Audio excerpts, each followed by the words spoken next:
नमस्कार दोस्तों, मैं आपका दोस्त फिर से आपका स्वागत करता हूँ स्पोर्ट्स वर्ल्ड में। अगर आपने ये चैनल सब्सक्राइब नहीं किया है तो प्लीज़ ये चैनल सब्सक्राइब कर लीजिए। सन 2017 में मेस्सी ने बार्सिलोना के साथ अपने कॉन्ट्रैक्ट को रिन्यू किया था, जिसके मुताबिक उनको हर साल 611 करोड़ रुपए मिल रहे थे। फिर से सोच लीजिए, मेस्सी की जो फीस है एक साल के लिए वो है 611 करोड़ रुपए। 4 वर्षों के लिए की गई ये डील लगभग 4000 करोड़ रुपए तक की। इससे आप अंदाज़ा लगा लीजिए मेस्सी कितना बड़ा खिलाड़ी है, कितना बड़ा खिलाड़ी है। जिसमें से ये जो बड़ी अमाउंट थी उसमें जो साइनिंग अमाउंट है लगभग 873 करोड़ की थी। यानी कि साइनिंग अमाउंट ही उन्होंने 873 करोड़ रुपए ले ली थी। लेकिन स्थितियाँ कैसी बदल जाती है वो आप अभी देखिए।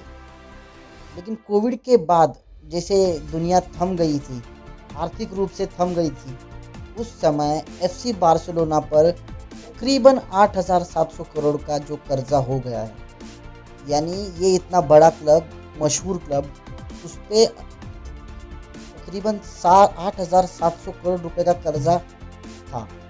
क्लब के पास इस सीज़न में खर्चा करने के लिए तकरीबन 3,335,000 करोड़ रुपए इतने ही थे। स्पेन की फुटबॉल लीग ला लीगा के नियम के मुताबिक स्पेन का कोई भी फुटबॉल क्लब अपने खिलाड़ियों, कोच और सपोर्ट स्टाफ पर टर्नओवर का सिर्फ ज़्यादा से ज़्यादा 70% खर्चा कर सकता है।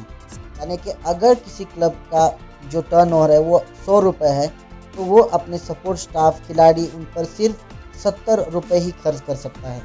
ये नए नियम आ गए हैं। अगर एफसी बार्सिलोना फिर से मेसी के साथ कॉन्ट्रैक्ट साइन करता तो टर्नओवर के मुकाबले सैलरी पर 110% ज़्यादा खर्चा हो जाता। बट एज पर रूल वो कर सकते हैं सिर्फ 70%। बार्सिलोना के अपने खिलाड़ियों की सैलरी पर का खर्च अपने टर्नओवर के 95% है और वो तय सीमा से बहुत ज़्यादा है। बार्सिलोना कोई भी फॉर्मूला लगा ले, कोई भी दिमाग लगा ले, ये संभव ही नहीं था कि वो मेसी को आधी सैलरी पर भी रख पाए। यानी मेसी एफसी बार्सिलोना के लिए मुफ्त में भी खेलते तब भी इस क्लब का खर्च उससे, उसके आय से ज़्यादा होता। ये हालत उस क्लब की है जो फुटबॉल दुनिया की ब्रांड माना जाता है और जिसकी जर्सी खरीदना और उसकी जर्सी खरीद कर पहनना फुटबॉल फैंस के लिए बहुत गर्व की बात है। आप में से बहुत सारे लोग जो शहर में रहते हैं, जिनके बच्चे फुटबॉल के फ़ैन हैं, वो आज भी महंगे दामों पर एफसी बार्सिलोना के जर्सी खरीद कर पहनते होंगे।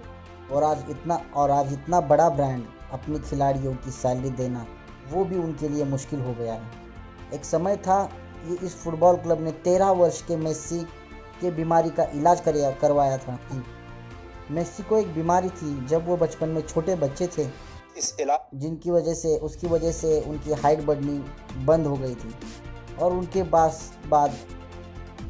पास इस बीमारी के इलाज के लिए कुछ भी पैसे नहीं थे। और तब बार्सिलोना क्लब की नज़र उन पे गई और तब उन्होंने पहचाना कि ये बंदा टैलेंटेड है, ये बच्चा टैलेंटेड है। उन्होंने 13 साल की उम्र में वो बच्चे को अपना लिया, उस छोटे बच्चे का पूरा इलाज करवाया और अब 21 वर्षों तक ऊंचाइयां छीनने वाला ये रिश्ता, अफसोस की बात है, खुद कभी आगे नहीं बढ़ पाएगा। ये कहानी हमें बताती है कि कुछ भी स्थायी नहीं है, रिश्ते भी स्थायी नहीं है, स्थितियाँ भी स्थायी नहीं हैं और सैलरी भी स्थायी नहीं है। हालात कभी भी बदल सकते हैं और जब मेसी जैसे व्यक्ति के लिए भी बदल सकते हैं। आज बार्सिलोना को अपने आज तक के सबसे महान खिलाड़ी को इस तरह जाने देना पड़ा। बार्सिलोना क्लब के लिए 672 गोल करने वाला मेसी अपने फीस में 50% कटौती का मन बनाकर भी अपनी विदाई को टाल नहीं सका। लेकिन ऐसा नहीं है कि मेसी ये घटना के बाद अपने जीवन में आगे नहीं बढ़ पाएंगे, क्योंकि जीवन रुकने का नहीं, आगे बढ़ने का नाम है।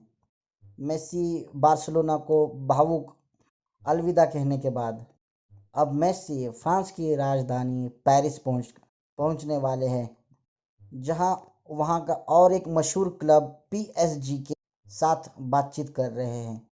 वहां से आई खबर के मुताबिक पीएसजी मेस्सी को सालाना तकरीबन 305 करोड़ रुपए का ऑफर दे सकता है। अब 305 रुपए करोड़ की सालाना तनख्वाह मान लीजिए, लेकिन यह सैलरी उनके पिछले क्लब की सैलरी से बहुत कम है।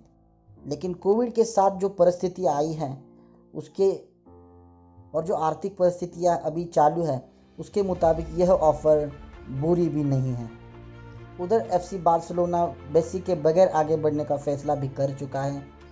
ये कहानी हमें यह बताती है कभी कभी जब मिलकर आगे बढ़ना संभव नहीं होता तो अलग हो जाना ही दोनों पक्षों के लिए अच्छा रहता है। कुछ देर के लिए रिश्ता टूटने का गम तो होता है, आंसू बहते हैं, लेकिन धीरे धीरे सब अच्छा होने लगता है और आप अपनी मंजिल की तरफ अलग अलग रास्तों के ज़रिए एक बार फिर से आप बढ़ने लगते हैं, जैसे ये दोनों बढ़ेंगे। अगर आपको ये वीडियो अच्छा लगा है तो प्लीज़ इस चैनल को सब्सक्राइब कर लीजिए और वीडियो को ज़्यादा से ज़्यादा शेयर करें।